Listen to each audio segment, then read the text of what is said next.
তবে দিন যত যাচ্ছে তত মানুষ পরিবর্তন হচ্ছে, আগের চেয়ে যে মানুষের কিছুটা পরিবর্তন হচ্ছে।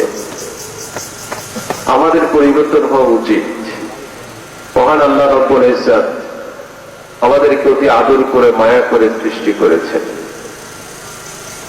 অতি দয়া করে করুণা করে সৃষ্টি করেছেন, খুব যত্ন সহকারে সৃষ্টি করেছেন। আমরা আল্লাহ রব্বুল ইজ্জতের সীমারেখার বাহিরে আমাদের যাওয়া উচিত নয়, ঠিক কিনা? আমাদের উচিত হচ্ছে আল্লাহর সান্নিধ্যের থেকে রাসূল আরবির সুন্নাহ মোতাবেক নিজের জীবনকে গঠন করা, তাহলেই আমাদের সফলতা আসবে। এখন আমরা যারা সফলতা চাই, অনেকের দাবি দিনের বেলায় কাজ থাকে, রাতে মাহফিল হোক। আচ্ছা বলুন, যারা কাজ করে তারা দিনে করে, রাতে তারা কাজ করে না, অবসর সময় চিন্তা করে মাহফিলে আসবে। এলাকায় নিজের ব্যক্তিগত কোনো কারণে যদি হসপিটালে যেতে হয়, যাবে নাকি যাবে না? না বাড়িতে বসে থাকবে? কাজের অজুহাত দিয়ে হসপিটাল থেকে বিরত থাকবে? বুঝেন নেই? হসপিটালে যাবে কি যাবে না? যাবে। আমাদের একটু নিজেকে পরিবর্তন করা দরকার। এই কঠিন মহামারীতে আমরা যদি একটু কল্পনা করে চিন্তা করি, আল্লাহ তো আমাদেরকে বোনাস বাঁচিয়ে রেখেছেন। লক্ষ লক্ষ মানুষ দুনিয়া থেকে বিদায় হয়ে গেছে, ঠিক না? লক্ষ লক্ষ মানুষ দুনিয়া থেকে বিদায় হয়েছে। আল্লাহ পাক আমাদেরকে অত্যন্ত দয়া করে হায়াত বৃদ্ধি করে দিয়েছেন। এটা আল্লাহ পাকের অপার করুণা। এর থেকে আমাদের শিক্ষা গ্রহণ করে একটু পরিবর্তন হওয়া দরকার, ঠিক না?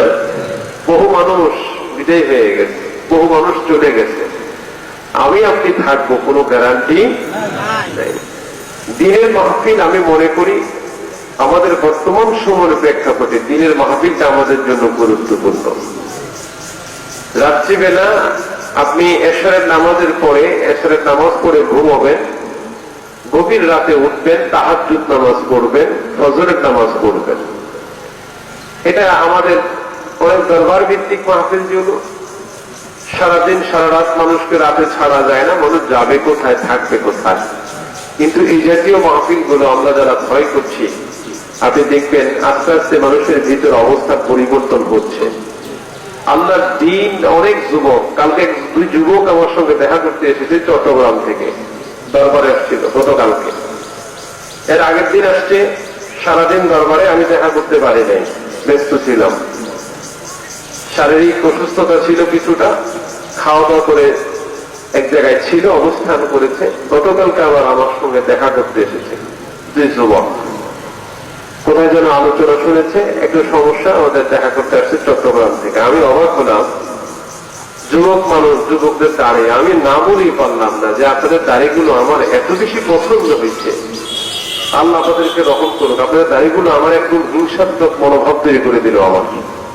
যুবকরা হেসে দিয়ে বলতেছে, হুজুর কি বলেন? জি আপনাদের দাড়িগুলো অনেক সুন্দর। দুইজন যুবক, আমাকে রিপনের বয়স হবে একজন, ঠিক আছে? রিপনের দাড়ি কত সুন্দর, রিপন নিজেও জানে না। দাড়ি যদি রিপন রাখতো, রিপন দেখতো যে রিপনের চেহারাটা কত পরিবর্তন হয়ে যেত। আলহামদুলিল্লাহ বলেন। তো এরকম একজন টোটালি রিপনের মধ্যে একটু স্বাস্থ্য এরকম, আর দাড়িগুলো চার দাড়ি অতি চমৎকার, মানে একদম হিংসা লাগার মতো। আপনি আমলের কাজে, দিনের কাজে, শিক্ষার কাজে হিংসা কিন্তু নিষেধ না, কথা বুঝতে পারছেন? আমার কাছে খুব ভালো লাগছে।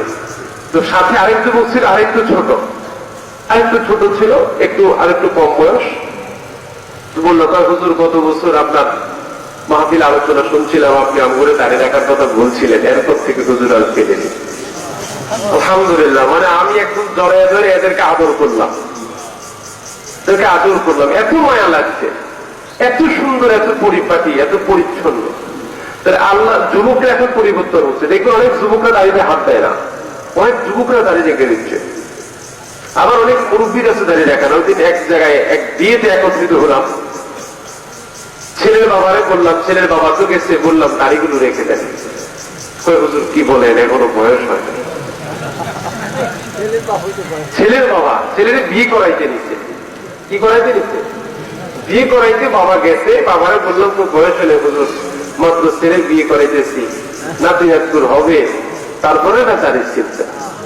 আমি তাকাই আর কোনো কথা বলতে পারিনি, আমি চুপ হয়ে গেছি। পরে বললাম আপনি বাঁচবেন তার কোনো গ্যারান্টি আছে? এটা তো আল্লাহর হাতে। আল্লাহর হাতে যদি এই চিন্তা কোনো মানুষ করে, তাহলে সেই মানুষটা উচিত হচ্ছে তাকে আল্লাহর সান্নিধ্যে চলে আসা, আল্লাহর হুকুমের ভিতরে চলে আসা, সেটা রাত হোক কিংবা দিন হোক। আল্লাহ রাব্বুল ইজ্জাতের প্রিয় বান্দা যারা হবে, তারা রাতে দিনে সর্বসময় তারা কার সন্তুষ্টির কাজ করবে? আল্লাহর সন্তুষ্টির কাজ, এর বাহিরে তারা যাবেন। আর সাইয়্যিদুনা মুহাম্মদ রাসূলুল্লাহ সাল্লাল্লাহু আলাইহি ওয়াসাল্লাম হচ্ছেন আমাদের আদর্শ। সে আদর্শকে আমাদের দিলে ধারণ করতে হবে, ঠিক না? তাহলে আমরা সফল। এটাই আমাদের জ্ঞান আছে। আপনি রমজানের আলোচনা তো চমকপ্রদ আলোচনা করেছেন, সকলেই আলহামদুলিল্লাহ। আজকে জোহরের পর থেকে রমজানের আলোচনা চলতেছে, রমজান আসতেছে। আল্লাহ রাব্বুল ইজ্জাতের ভয় যদি ভিতরে না থাকে, তাহলে আমার পক্ষে সিয়াম পালন করা কি সম্ভব?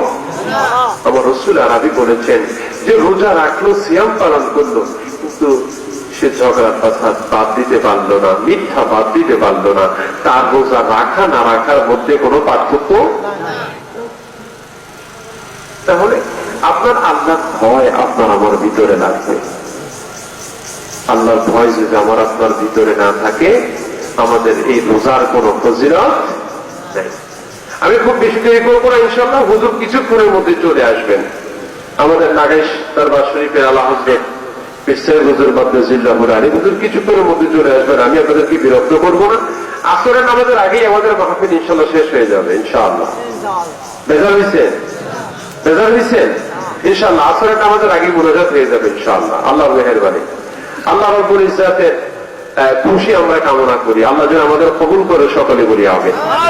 আমার মহান আল্লাহ রাব্বুল ইজ্জাত যেই বান্দা আল্লাহকে বেশি ভয় করে, তারে আল্লাহ পুরস্কৃত করে।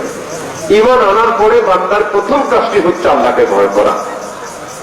যে বান্দার ভিতরে আল্লাহর ভয় আছে, সেই বান্দাটা সিয়াম পালন না করে পারে না, তার কারণ হচ্ছে সিয়ামের হুকুম কার?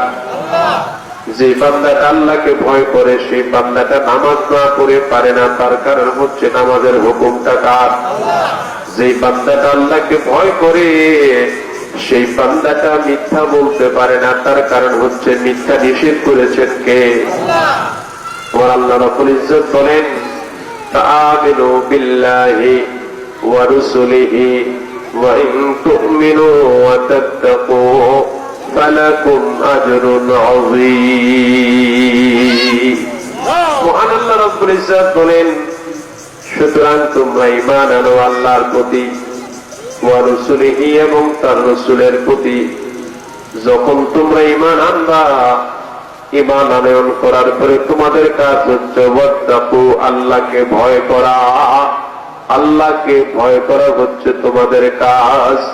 যারা আল্লাহকে ভয় করবে, ফালাকুম আজরুন আযীম, তোমাদের জন্য রয়েছে মহান পুরস্কার। জবান ছেড়ে বলি সুবহানাল্লাহ, আওয়াজ করে বলি আল্লাহু আকবার। শুধু অন্তরে আল্লাহর ভয় লাগবে। যে বান্দার ভিতরে যত বেশি ভয়, সেই বান্দার পাওয়ার তত বেশি, সেই বান্দার সম্মান তত বেশি, সেই বান্দার ইজ্জত তত বেশি। মহান আল্লাহ রাব্বুল ইজ্জত বলেন, ইন্না আকরামাকুম ইনদাল্লাহি আতকাকুম। যত মানুষ আছে, কে লম্বা বা বেটে, কে সুন্দর বা কালো, মোটা বা চিকন, আমার আল্লাহ সেটা দেখেন না। আমার আল্লাহ দেখেন বান্দার অন্তরে আল্লাহর ভয় কেমন আছে। যেই বান্দার অন্তরে আল্লাহর ভয় বেশি, আমার আল্লাহ রাব্বুল ইজ্জাতের দরবারে সেই বান্দাটাই হচ্ছে সবচেয়ে বেশি সম্মানিত। মহাব্বতে বলে সুবহানাল্লাহ। সবচেয়ে বেশি সম্মানিত যার ভিতরে আল্লাহর ভয় আছে। আপনি এই ভয়টা অর্জন করার বড় মাস হচ্ছে এই মাহে রমাদান। সামনে আসছে রমজানুল মুবারক। এটা হচ্ছে আল্লাহর ভীতি অর্জন করার আপনার এক মোক্ষম সুযোগ। সব ইবাদত দৃশ্যমান, কিন্তু রোজা আপনি রাখেন নাই বা রেখেছেন, এটা দুনিয়ার মানুষকে বোঝানো কঠিন।